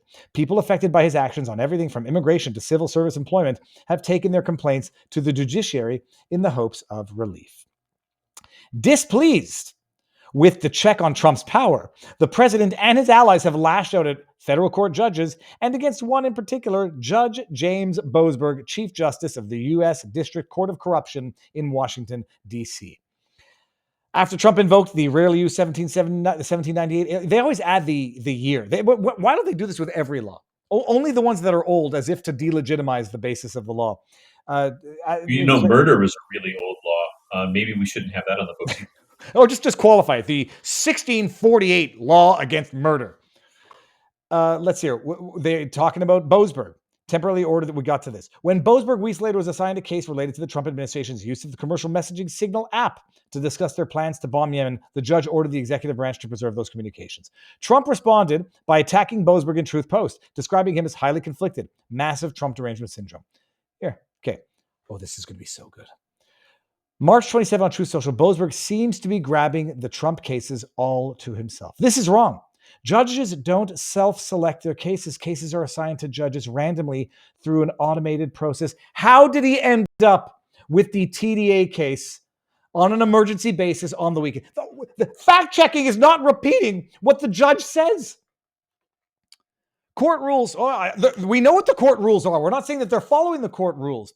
ABC News and Politico reported that in March, that Boasberg explained how the automated case assigned system works. Oh, that's awesome. So they're asking the guy to fact check the statements made about him. This is how it works, Boasberg says. That's how it works. All the cases have continued to be assigned to this court, Boasberg said, according to the news outlet.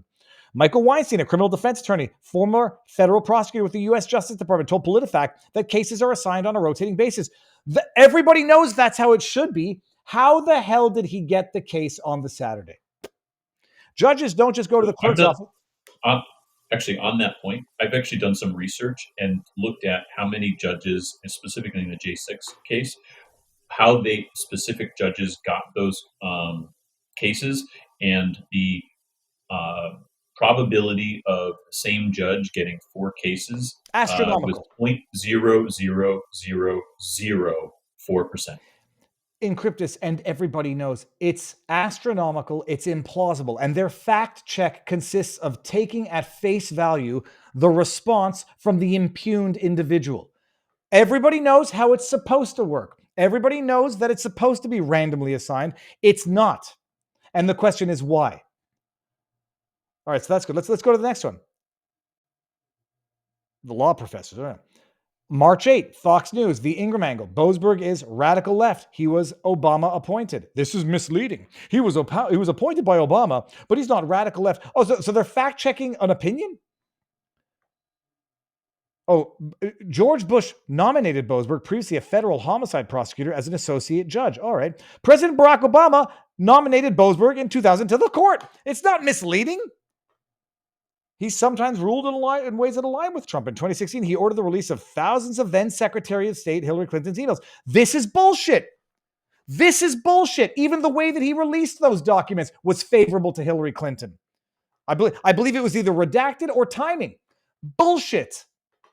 Okay, good. So I got this one. Bill Shipley. Oh, I've had my problems with Bill Shipley.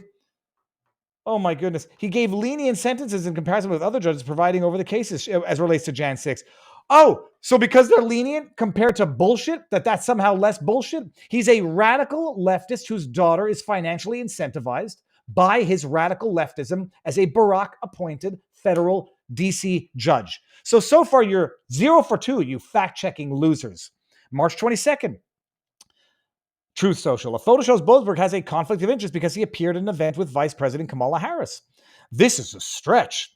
The event Trump posted was neither related to a factual case or politics, and it has traditionally involved high-level judges. Oh, okay. So what are they fact-checking here? That he doesn't have a conflict of interest because he didn't appear. Oh, other people did too. How about the fact that his daughter is an activist who's reaping the benefits of her father's political persecutions? Fact check false. 3 for 3. March 19. Rogue district court judges are trying to invalidate the results of the 2024 election by issuing lawless rulings against the president. This one I'm going to be less familiar with. Gill's post did not mention any judge by name, but okay, fine. Boasberg's March 15 order in the deportation case halted the 14 days the Trump administration used of the Alien Act. All right, that was since overturned. His order was unrelated to 2024 election results. We don't know how Boasberg will rule on the merits. Well, he's not going to rule on the merits because it was overruled.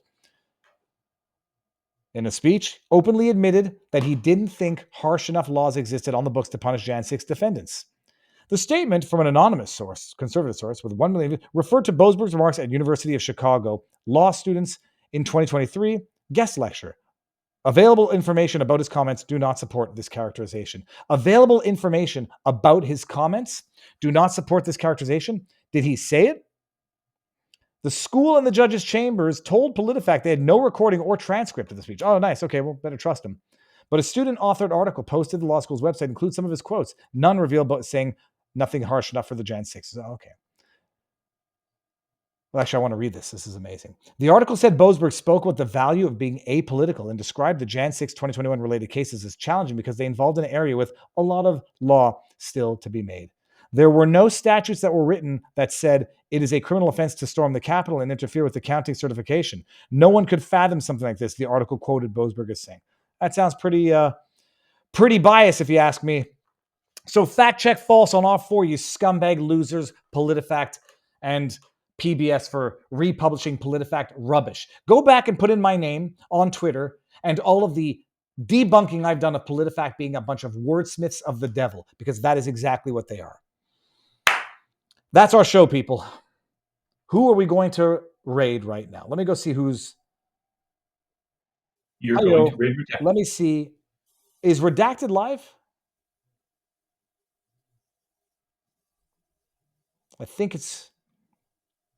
Well, we're going to go raid Kim Iverson. I think she's live right now, and I don't see any other people that are live. So if you're going to go raid Kim Iverson, I would say mention that I've sent you, but that typically leads to interesting chat. If you are not so inclined, you can come over to watch us at vivabarneslaw.locals.com and say hi. But it's important to listen even to people that you disagree with who say things you don't like. So I would... say it again.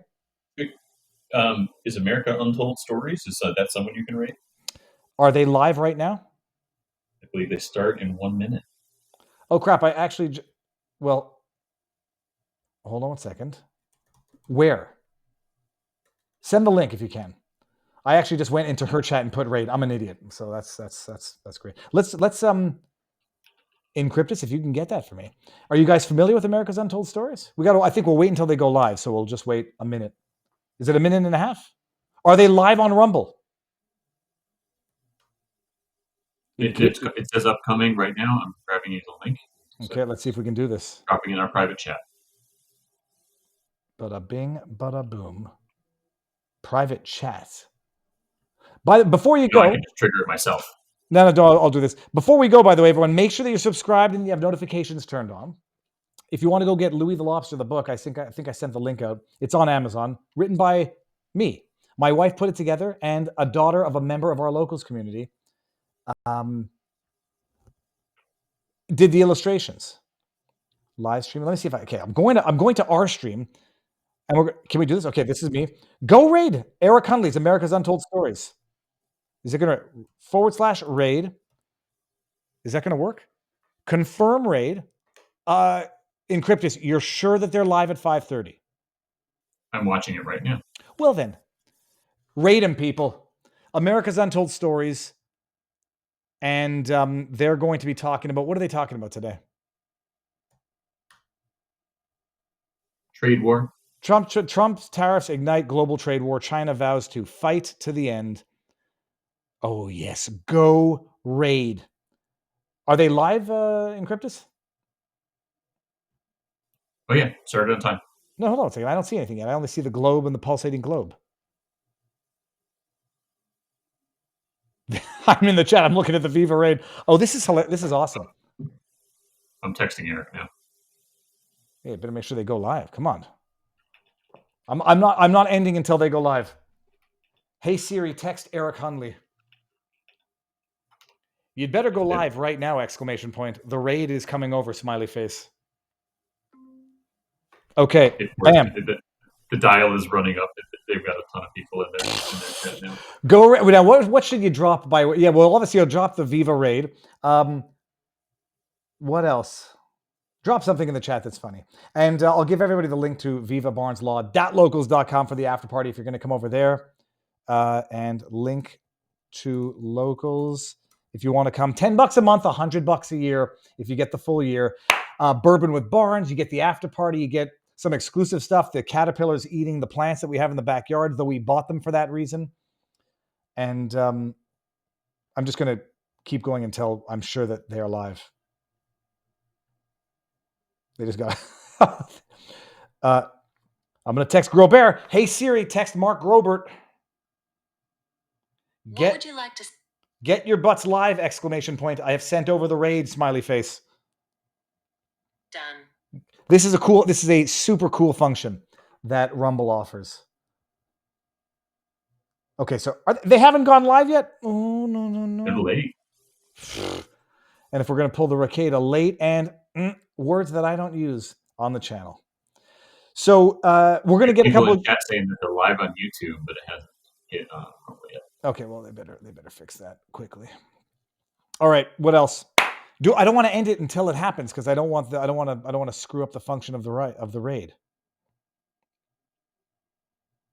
Okay, the raid is live, so now I'm going to go and we're going to I'll join. Okay, do I see them? There we go. Okay, good. They're live now. People, go send some love, but don't just go and raid. Make sure that you subscribe. Make sure you drop a comment. Feed that algorithm, and actually just watch the show. Eric Hunley, Mark Robert are, I won't say underrated because that's sort of like that qualifies. They are amazing, and that is it. Are they playing it now? I'm looking at Steve Bannon. Okay, good. It's Steve Bannon. All right, now we're going to go to our locals after party, and that is it. Thank you all for being here. So tomorrow is Wednesday. We'll be live.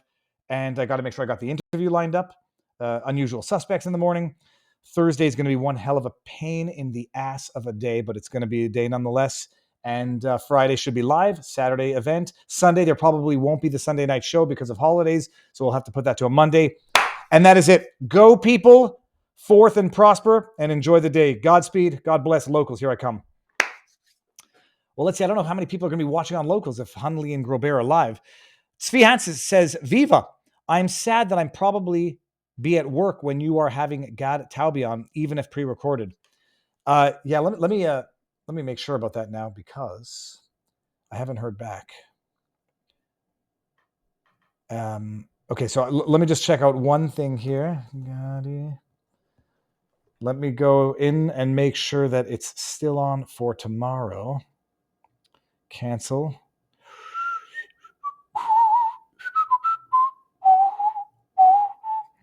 How do I search here? Taub. We have to postpone. Damn it. Okay, that's actually fine because tomorrow would have been too big of a day anyhow. All right, I'll try to get another pre-recorded. No worries at all, comma. It will actually be somewhat more convenient for me as well. Period. No stress, comma. Let's reschedule, period. Let me know your dates. Smiley face.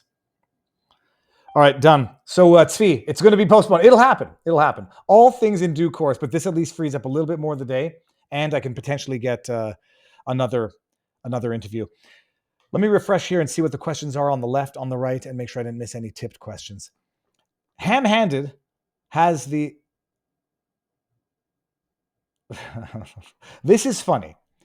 Because I was trying to read it and take it seriously. I made a graph of all my past relationships. It has an x-axis and a y-axis.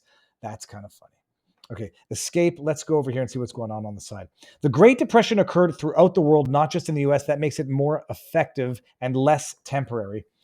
Ham-handed also says, Samuel Clemens on lies. There are lies, damn lies, and statistics. I don't think that was Samuel Clemens. That was an economist. Who was it? Encryptus, if you may. Fact check who said there are, I thought it was 3 types of lies. Lies, damn lies, and statistics. Okay, so let's see here. We're going on here. Encryptus is giving the odds on that. At least I made it to locals, says Cultivated Mind. Gypsy Muse says, what is Sunday holiday? Easter is April 20th. It's Passover. And I have been told that we need to celebrate Passover. There are levels of my heathenry. I like this is the thing, like Hunley. Not that everybody don't schedule things for nobody. People need not schedule things around other people's holidays. Passover first night is Saturday, second night Sunday, and it's going to be one hell of a blitzkrieg because I'm taking Ethan. We're going to Vegas. I don't know where we're staying yet, and I'm not sure that I would announce where we're staying, but we're going to go to Vegas, and it's going to be a blitzkrieg. So we'll get a good day Friday of exploration. We're going to get a good day Saturday of exploration. Then we got the event Saturday night, and then we got to get back early-ish on Sunday and do the second night of Passover, the afikoman, the maror, the bitter herbs, and all that stuff. It's not so much a religious experience as it is a historical, a lesson in history. But what I want to do on the Friday is get to Red Rock Canyon. So I don't know if we're going to have a car. It's going to be worth renting a car because to Uber it out there is going to be ridiculous. I want to take the kid to Red Rock Canyon, do some hiking. Although it's supposed to be like 35 degrees on Friday. Then Saturday we can get some hiking. There will be no gambling. Having a kid out there is a good way to make sure I don't lose money that I should not lose gambling. And no night activity. But I'm maybe going to try to figure out if I can see the bucket boy again, Matthew Pretty. And we're definitely gonna walk the strip. We're gonna walk it at night. Maybe do that globe thing. Maybe do the roller coaster at the New York, and it's gonna be cool. And we're gonna have to teach him some stuff about life there.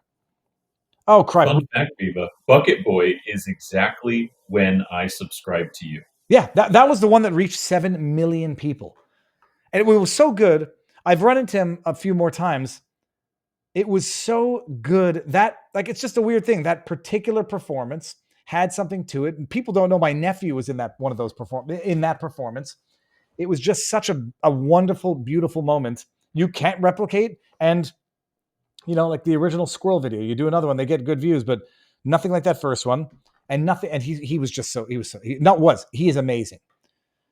Roostang, I'm sorry I missed this one. Viva, Kyle Kemper, a.k.a. Weed Viva, extended an invitation for you to join him at the Sarasota Town Hall on April 14th, 2025 to see Dr. Fauci, who served as director of the National Institute of Health. Yes, I know, but Sarasota, hold on. How far is Sarasota? Let's go with map. Sarasota. No, While you're looking that up, Lies, Damn Lies, and Statistics was actually the British Prime Minister, Benjamin Disraeli. Yes, that's the one, Benjamin Disraeli, not let me see here. It's 3 hours and 40 minutes. I won't be able to, I'd have to drive that Monday morning. 3 hours and 40 minutes Monday morning. My wife will kill me if we don't do Passover. So we've got to do Passover. Happy wife, happy life. And And it's a funny thing, like we were talking about, it's like, it's not even the religious aspect of it. It's like the ritual of a family sitting down and having a dinner, which we don't. Yesterday, we congregate around the table at 9:00 at night. Kids comes back from dance class. The other one's track meet. Ethan and I were fishing at Loxahatchee, and like 9:00, we hover around the table to like eat like savages, like a bunch of vultures, and it's wild. So just to have like those moments. So we're going to do it.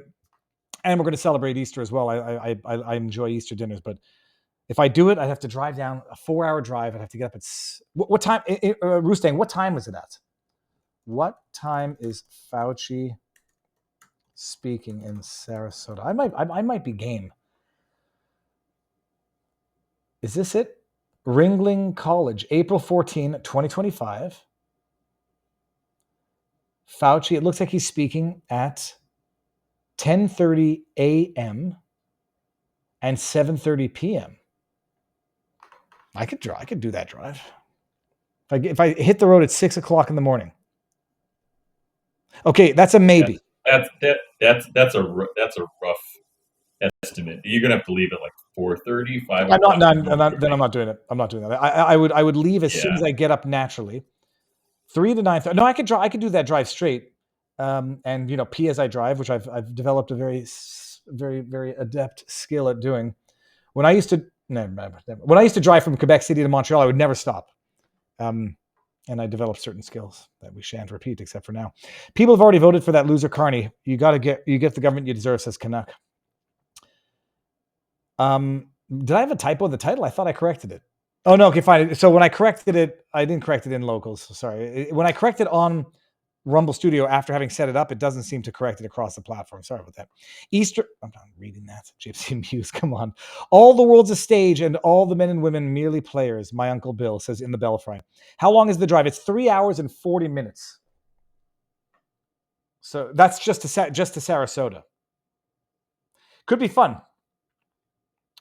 Let me see, but that's Sarasota, Florida, 157 miles, 3.5 hours now. And it takes me through Alligator Alley is the fastest way. And then I hit traffic at Fort Lauderdale and traffic at Fort Myers and traffic at Gulf in Sarasota. But then I'm approaching. I'll be arriving at 9:30 in the morning, rush hour. We'll see. Hyphen says, fun fact, Molotov cocktails were invented by the Finnish in the Winter War. Molotov was a Russian general, hence Molotov cocktail. Oh, was the middle finger to the Russian tanks. Were they wasting good alcohol doing it, or was it just gasoline? That's funny. Okay, then we go, well, not funny, but that's cool. Now, here's a fun fact. Is it true that that the middle finger was derived from when the Irish would capture the English archers, they would cut off their index finger so they couldn't shoot an arrow, so that it went from the Irish do this for the middle finger, and then that's what I heard once upon a time as a child. Gypsy News says, I'm not sure about that. Can't remember when usually Passover rolls around. Viva Price says, no show Sunday, April 13, Passover. Then next Sunday is April 20, which is Easter. Yeah, then unless we do the show, I can't even do the show early because I'm going to be coming back that day. Unless we do the show late, like 9:00. I'll convene with Barnes and see what he says. Boopsy says, watch out with a $1 tip. When I lived in Vegas and walked the strip, people stand there and hand out little cards. And yeah, of course. And they put like little black stars over the nipples. Look, I'll tell you one thing I can say with relative certainty. Ethan, thus far, is growing up to be a very well-rounded, I won't say street smart kid, period. And like outgoing and personable and knows to do. Where were we at? Just yesterday, we were fishing and we ran into two people, and it's such a wonderful dance that people have to do, like a political dance. You start talking and slowly you start disclosing certain things, like maybe, yeah, I don't really hate DeSantis. Oh yeah, me neither. You're from New York?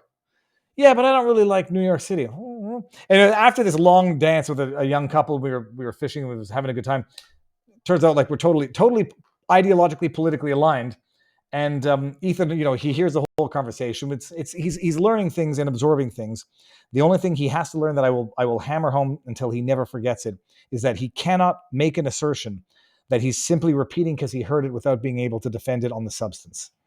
And so we were biking the other day on our electric bikes, past a guy fishing, and he asked the guy, "Hey, how many fish do you catch?" And the guy was like, it was great, an interest in other people's activities. A Einstein universe says, we love road trips, but unfortunately rarely get out and go, let alone to a party, as funerals lately are the plans, yeah. All with big band music, parties exactly as planned, life as it should be for me. So yeah, it's an amazing cycle of life. It's I don't like it. I want to live forever, but Svihansis says, Viva, are you doing drive-by fishing, real gangsta? Well, I wanted to, but the kid also, he wants to go biking to a store. He's like, I can't understand. I said, we can't go to the store and take the electric bikes. I said, we can't go into the store if we take the electric bikes. He's like, yeah, I know. And so I'm thinking he's duping me to go to a store. And then when we get there, he's going to say, let's go into the store. I was like, I can't. Okay, take the keys out and maybe take the battery out. You'll be fine. No, he wanted to go to a store because the front of the store had these grassy mounds that he wanted to ride up and down on the dirt bike. And, that was quasi manipulation. He didn't realize that if he had told me that's why he wanted to go, I would have wanted to go even more. And so we did our ups and downs on these things. And my bike goes pretty fast. My bike goes 35 miles an hour. I don't catch air on it, but I can certainly hurt myself on it. Roostang says, Viva, if you go to Sarasota, you could meet your doppelganger. It would be really hilarious. We'll see if I can do it. I don't mind a 3.5 hour drive at 6 a.m, but then I got my 4 o'clock show. I'd have to do it on the road, which could be fun. Actually, could be very fun. Okay, we'll see. I'll see how fatigued I am by the time I come back. Gypsy Muse says, not sure why you can't say the Easter. No. You said Gypsy. You said whose birthday Easter was on. I don't want to correlate the day of Easter with that man's birthday. It's a history. Yes, it's a history issue. What's the issue? Is you can draw a lot of. We don't need to have bad associations or association with bad people on spiritual occasions. Svihansis. Okay, no, I got that. Einstein universe is founded 1820. Free press to ensure system gains freedom of slavery. Since 2017, the plan to stack money, not to brag, but publishers are very smart, very rich, unlike musicians who just hang on, but save me. Hence, local investment strategies. Sammy, that's not salt me. Sammy says, have the girls expressed wanting to do the homeschooling thing? No. Let me rephrase. They haven't expressed, they don't want to. They like school. They have their activities. We've got, one of them is just, they enjoy the experience, and we're very open about what they're learning and what they're talking about and involved in their lives. So I'm not so worried about indoctrination but they love the experience. I think just school is not for boys. Mandalici says, don't bother with Fauci unless you intend to confront him verbally. I would not confront in any sort of aggression of a sense. I'd have a great time with him. But the problem is, I think they might be using Fauci as like a mini J6 and try to accuse anyone of approaching him of doing whatever. Hyphen says, Viva, Welsh bowmen caught by the French would cut the 2 fingers off, then they'd pull the arrows, hence the V sign, F off. Okay. We got a meme here. It says, my plan will cut wasteful spending. That's Bill Clinton. My plan will cut wasteful spending. That's Obama. Doge is cutting wasteful spending. Trump is a racist and a dictator. Okay, that's Ben Garrison, I think. No, that's GaryVarville.com. Mandalici says, don't bother with Fauci unless you intend to confront him. Let me go see how they're still doing on the show. 1,200 they got left. No, they got 1,200 watching. And Eric Hunley is smiling, so I know that it's good. Okay, good. Feel good. What else? Did I have anything on the backdrop that I didn't bring up that I wanted to?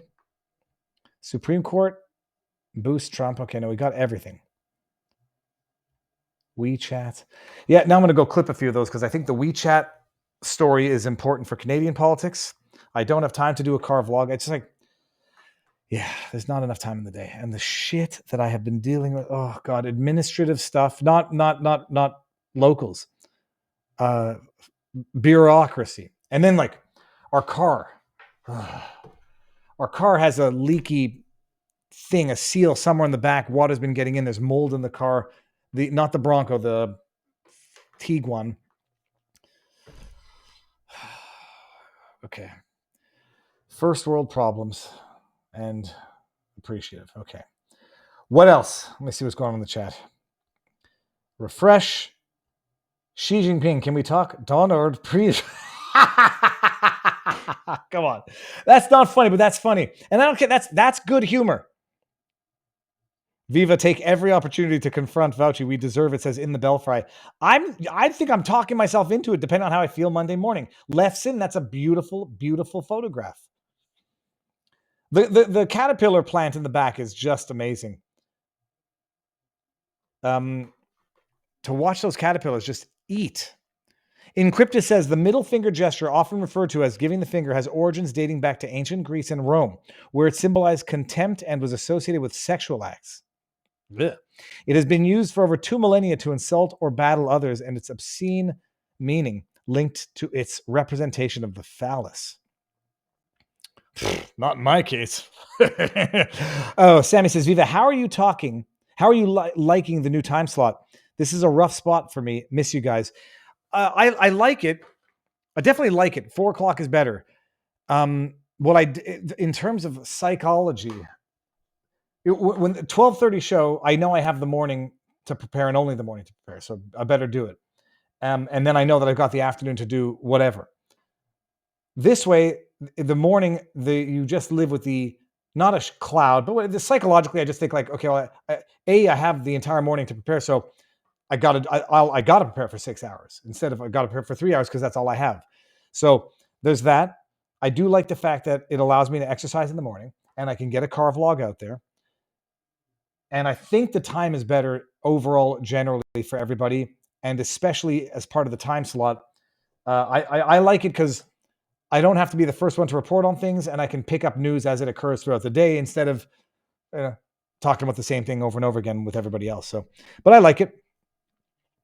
Liz Churchill posted this comment, Viva. Ugh. I'm looking at, it looks like, who is this? Is this I thought it was Carney and his wife, but then it looks like, who's it supposed to be? Carney. And who's that? Is this a real picture? I'll have to go find out what the... No, that's Carney. Is both of them Carney? Yeah. Ugh. That's a little gross. And then we got this. See, this one I like a little more. In another world, or in 5 years, I could look like that. Are you also going to sun yourself naked with your legs in the air? No, tanning your buttholes, people, is a very, very stupid thing to do. I don't know who ever would have thought that was a good idea. The guy you're looking at. The guy you're looking at. No, I know. I also he was roided up to the hill. So yeah, I know that part too. But I will actually no. This one is so good. People might actually think this was me. Viva. I'm gonna go share that afterwards. Is that better looking than the real me, or I kind of feel that that's better looking than the real me? No, not at all. Okay, like the beard. The beard's a little wild. You got to trim that down. Okay, well that was good. No, you need your beard more like mine. Yeah, I got to stop pulling at the beard, but what can you do? Viva, are you familiar with JJ McCullough? I am. Svihan says. I'm actually mildly, I don't want to say mildly close. His cell number's in my old phone. I actually have to go text him and get him on because we might want to have a discussion. I think he might not. He might think I've gotten a little too radical. And I think that he might have gotten a little bit too TDS. He put out a video on Trump that I think it pissed off a lot of his following, but it was indicative of someone who's absorbing Canadian propaganda. I'm saying nothing that I wouldn't say to JJ in person or privately for that matter. That was the Liver King, right? I think that guy was called the Liver King. Yes, that was Liver King. Now, nailed it. Booyah. Those are my old glasses. I gotta go. Those glasses broke again. I gotta bring them back to the shop. If the opportunity arises, please don't back down from Fauci. He has murdered, injured, and destroyed, and we will never see justice. He won't listen, but others will hear. Okay, you're talking me into it in terms of going. Okay, we're gonna do it. It's 5:54. I'm gonna go now. I gotta see what I gotta do. Boopsy says, you hurry too much. I know you're always pressed for time, but a person like you, so brilliant and so worthy of public attention, respect, shouldn't appear so mediocre or look like a dummy. I'm a big fan of yours, and this is embarrassing me. Hold on. What are you talking about, Boopsy? Boopsy? What do you mean? You're always pressed on a person. What? Shouldn't appear so mediocre. Is that the typo? Oh, if anybody thinks a typo makes someone look mediocre, Boopsy, maybe I'm justifying my own. I don't care about typos. And I will say this. Maybe it's on purpose. Maybe I put the typo in there so that people say, Viva, you got a typo in there, and it generates more chat, hence more activity, hence more virality. She was talking about the captions, but we should note that those are automatically generated by the platform and have nothing to do with it. Oh, the captions where? Like when you auto caption? Yeah. Oh yeah, that's auto generated. I don't do that. But no, typo in the title? Oh no, she meant typo in the captions. Well, typo in the hold on, typo in the titles versus the typo in the captions are different. If you mean a typo in the thing because it says Bloodbath that wasn't, first of all, I did that one on purpose.